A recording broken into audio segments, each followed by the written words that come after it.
Good morning, friends. Lovely day. Very hot, 30 degrees. It's gonna go, I think, to 34, 35 today. So I'm not walking down the hill, just a little bit, and then going back up. Anyway, today I was gonna talk about healthcare systems. Exciting, right? So, well, rather, perhaps I'm going to talk about why I am very pro what you call socialized medicine or public healthcare systems.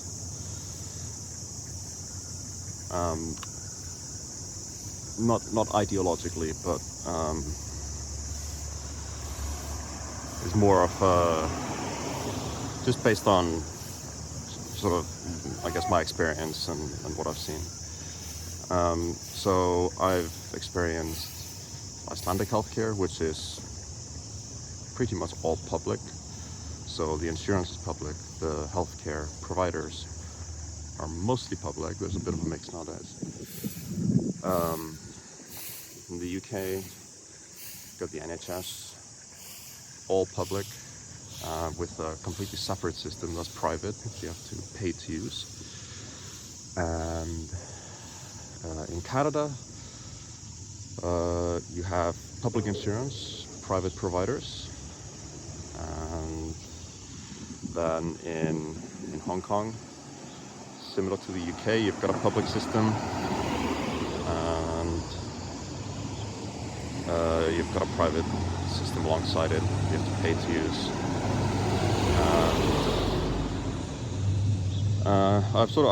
I've used all of these systems. As I get older, I use them more, but we've got some experience with all of them, and it's kind of shaped my opinion quite a bit. So in Iceland, you've got like a co-pay system, and I think those are good. I think if you're going to have a public system, you want to go co-pay, because if you go fully free like the NHS, it's got like this weird psychological effect where if something is free, you respect it less, so you get more missed appointments. And that small contribution from a co-pay system actually adds up. So it's also a way to make it a little bit more fair. So those who use the system more, they pay more. But there needs to be a cap on it so that you don't go over a certain amount. If someone is very unfortunate, they don't get fleeced by the government.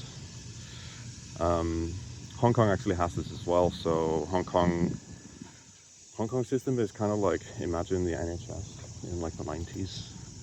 They kind of forked the NHS. They had like, because it's a British colony, they had like the NHS here, and well, basically they're the same system as the NHS pretty much. And then they, after independence in '97, they kind of stopped taking on the changes from the NHS. So the public system is still like a remnant of the NHS, you could say. But they do have co-pay here, so NHS doesn't do co-pay. However, the system here, you have to pay a small fee. And again, like, I think that just changes the psychological way you view the system. There's a big problem in the UK is missed appointments. A lot of people never show up. Obviously, there's more to that than just the co-pay fee. The wait time affects that. If you tell someone like, oh yeah, come in 3 years, yeah, you're gonna have more missed appointments. But I want to focus a bit on like public versus private. So Canada is the interesting anomaly, I guess. And they're quite unusual in the sense that they have a public system. You pay the government a monthly fee, which is actually paid separately from everything else. But it's a bit like national insurance in the UK, I suppose. But then if you want any healthcare, you go to private providers, and people tend to focus on like private versus public being like the main discussion point. But the thing is, in Canada, like the insurance is public, and the the providers are private, but you don't get the problems you see with private healthcare systems. And I think that's because the government just has a good policy framework to regulate the providers and regulate prices, regulate care standards, and basically make sure that nobody's taking the piss, if you will. So I think being ideologically against private healthcare or like private providers providing the care, it just seems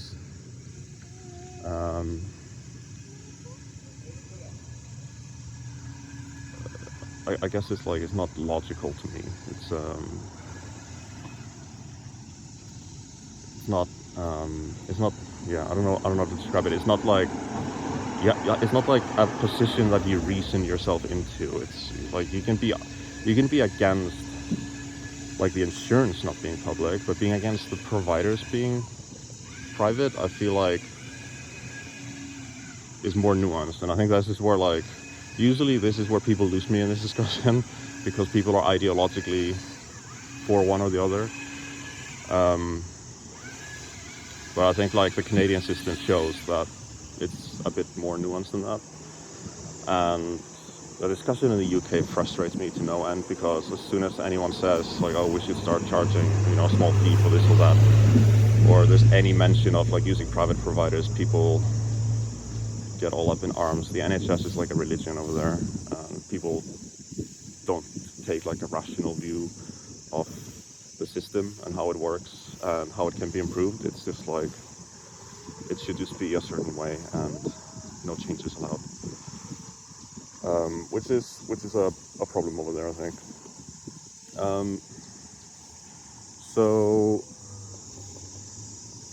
wider point on public versus private. When you have a dual system like the UK and Hong Kong have, I don't know actually about Canada. I imagine they have this as well. I don't know why they even need it though. But I guess you do, because in the public system you have wait times. That's obviously the big downside of fully relying on a public system. And I'm for there being a dual system. I think it's good to have a healthy public system that can take care of everyone within a reasonable time. And I think I think it's good to have a healthy private system alongside it that, you know, is regulated. But if you want to pay to skip the queue, then fine, that's okay. Or if you want to get some care that the public system cannot give you, that's fine. Go private. I quite like that. I think I had that in the UK and I have that here, and like I use it personally. I think it's good. In the UK, it's obviously really expensive, and they increasingly rely on health insurance. Here in Hong Kong, it's actually reasonably priced. You can just go out of pocket, and it's not bad. Like, it's not really worth getting health insurance, because it's just not, depending on what you need it for, it's just not that expensive. But you have the public system to take care of you if, you know, things get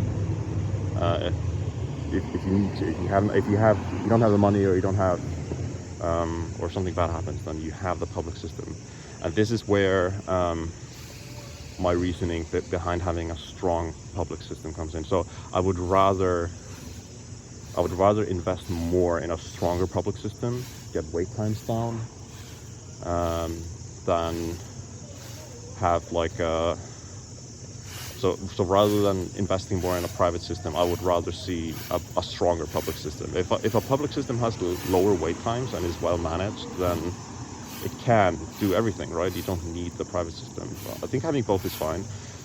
But the thing is, at least in Hong Kong and the UK, I know, like, I'm not gonna talk about America, because like the system there is so weird and so unique. It's just not useful. It's its own thing. But when you have a dual system like here and in the UK, if you need emergency healthcare, and this is the emergency healthcare, you will need the public system. It's just there's no way around it. So even if you go for an operation in a private clinic, if something goes wrong, they will call the public system to come pick you up and deal with it. Like, that's just how it is. So sometimes even the private providers will tell you, look, hey, this is quite a complex case. You'd be better off in the public system. So for that reason, like, that is the main reason I'm more pro public system rather than private, because like, the public system has to deal with it eventually. Like, there is a point where you will be at the mercy of the public system. If you call an ambulance, you will need the public system. It's just the way it is. So that's why I think it's in everyone's best interest, and just because of the nature of healthcare, the public system should be the I guess the foundation of the healthcare system. A small private system alongside of it is a good thing, I think. But fundamentally, I would rather see more investment in the public system. I would like to see more efficiency, just general sort of improvements in the public systems, and focus on that rather than. I guess what's happening in the UK now is you're getting increasing use of private care, the public healthcare system. Although there have been, like, the current government has actually improved it a little bit. It's getting a little bit better. It's recovering from the COVID crush. But sort of in general, I think what's happening there is you're seeing more private health insurance, more use of the private system, and the public system is so slowly crumbling. And I think that's really bad, because it doesn't matter who you are in the UK. You could be, very wealthy, well off. You get a heart attack or you need an ambulance, you will need the public system like everyone else. And that's the point where you really want the public system to be good. So I think that is my bottom line. That's my reason for I want a strong public system. I'm okay with the dual system, and that's why I'm pro public healthcare. So those are my thoughts on that. I hope that was interesting. Here every morning. All right, bye.